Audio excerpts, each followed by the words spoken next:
Assalamualaikum warahmatullahi wabarakatuh. Di sini kami akan mempresentasikan hasil kerja kelompok kami yang berjudul Managing Human Resource.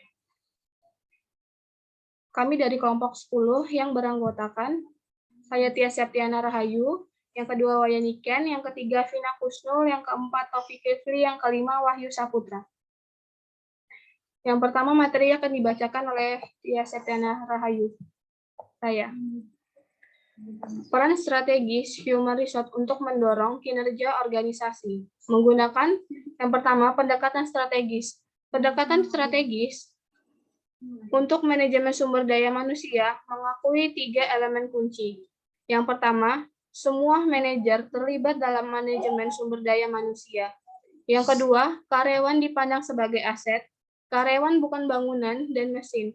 Karyawan juga memberikan keunggulan kompetitif bagi perusahaan. Yang ketiga, manajemen sumber daya manusia adalah proses yang cocok mengintegrasikan strategi dan tujuan organisasi dengan pendekatan yang benar untuk mengelola modal manusia.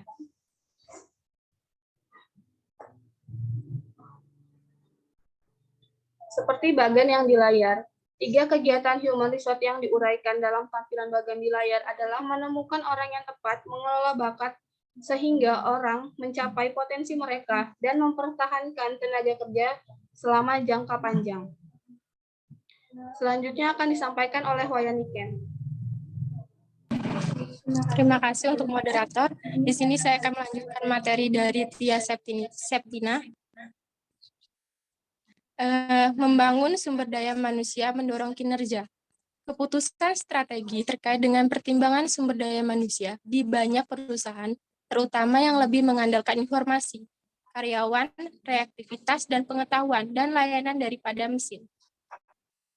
Produksi kesuksesan bergantung pada kemampuan mengolah sumber daya manusia. Modal manusia mengacu pada nilai ekonomi dari gabungan pengetahuan, pengalaman, keterampilan, dan kemampuan.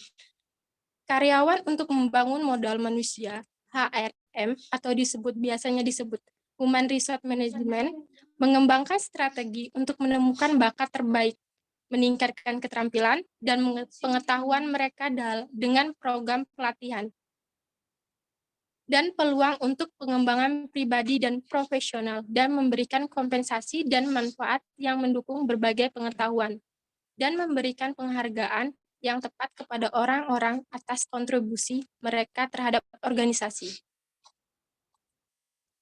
Globalisasi, isu yang menjadi perhatian signifikan untuk organisasi saat ini bersaing secara global, dan keberhasilan strategi bisnis global. Perusahaan terkait dengan era efektivitas strategi SDM global organisasi, subbidang yang terkenal sebagai manajemen sumber daya manusia internasional atau disebut IHRM, secara khusus membahas kompleksitas tambahan yang dihasilkan dari koordinasi dan pengelolaan beragam orang dalam skala global. Terima kasih.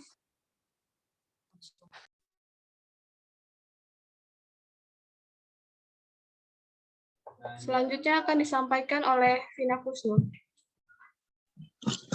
Saya akan mengatakan dari data legislasi federal terhadap HRM. Sejumlah undang-undang federal telah disahkan untuk memastikan kesempatan kerja yang sama. Inti dari undang-undang tersebut adalah untuk menghentikan praktik-praktik diskriminatif yang tidak adil bagi kelompok tertentu dan untuk menetapkan lembaga penegak hukum tersebut. Perundang-undang EEO berusaha untuk menyeimbangkan upah yang diberikan kepada laki-laki dan perempuan, memberikan kesempatan kerja tanpa memandang ras, agama, asal negara, dan jenis kelamin, memastikan perlakuan yang adil bagi karyawan dari segala usia, dan menghindari diskriminasi terhadap penyandang disabilitas.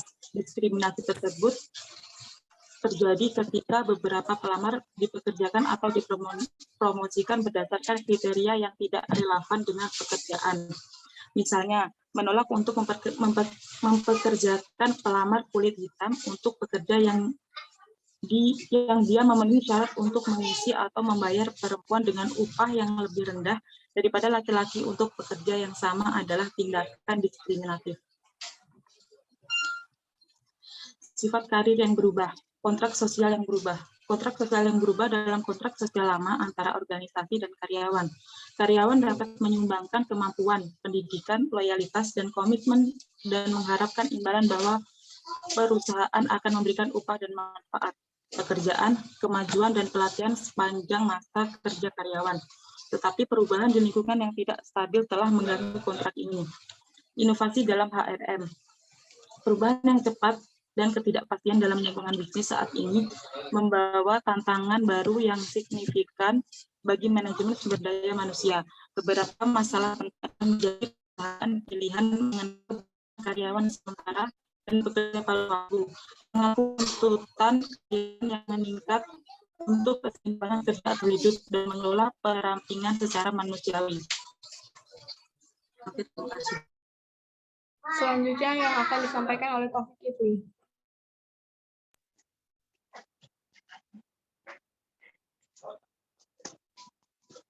Materi selanjutnya adalah menemukan orang yang tepat. 3 tujuan HRM yaitu menemukan, mengembangkan, dan mempertahankan kinerja tenaga kerja yang efektif. Langkah mencari orang yang tepat adalah 1. Perencanaan sumber daya manusia, di mana manajer atau profesional HRM memprediksi kebutuhan karyawan baru berdasarkan jenis lowongan yang ada. Yang kedua yaitu merekrut, menggunakan prosedur perekrutan dan berkomunikasi dengan pelamar potensial. 3. Pilih dari pelamar orang-orang yang yakin sebagai kontributor potensial terbaik untuk organisasi.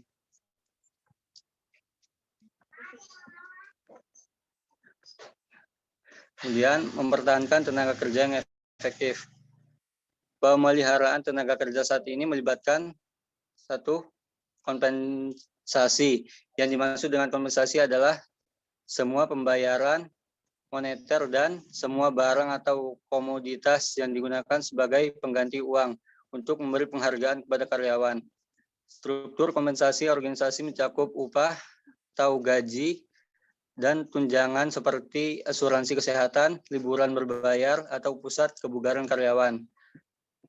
Manfaatnya yaitu manajer sumber daya manusia terbaik tahu bahwa paket kompensasi membutuhkan lebih dari sekedar uang, meskipun uang atau gaji merupakan komponen penting, namun hanya sebagian.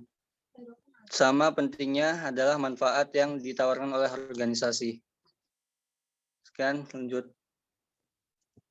Selanjutnya yang akan disampaikan oleh Wahyu. Mengelola talenta.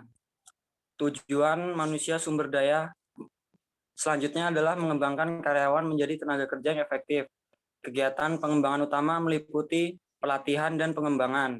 Pelatihan dan pengembangan merupakan upaya terencana oleh organisasi untuk memfasilitasi pembelajaran karyawan tentang keterampilan dan perilaku yang berhubungan dengan pekerjaan. Penilaian kinerja terdiri dari langkah-langkah mengamati dan menilai kinerja karyawan, mencatat penilaian, dan memberikan umpan balik kepada karyawan. Selama penilaian kinerja, manajemen yang tampil memberikan umpan balik dan pujian mengenai elemen kinerja karyawan yang dapat diterima. Yang terakhir, penghentian. Terlepas dari upaya terbaik manajer lini dan profesional human resource, organisasi akan kehilangan karyawan, beberapa akan pensiun, yang lain akan pergi secara sukarela untuk pekerjaan lain, dan yang lain akan dipaksa keluar melalui merger dan pemotongan atau karena kinerja yang buruk. Nilai pemutusan hubungan kerja untuk mempertahankan tenaga kerja yang efektif ada 2. Pertama, karyawan yang berkinerja buruk dapat diberhentikan. Kedua, pemberi kerja yang menggunakan wawancara keluar sebagai alat sumber daya manusia yang berharga, terlepas dari apakah karyawan tersebut keluar secara sukarela atau dipaksa keluar. Sekian, terima kasih.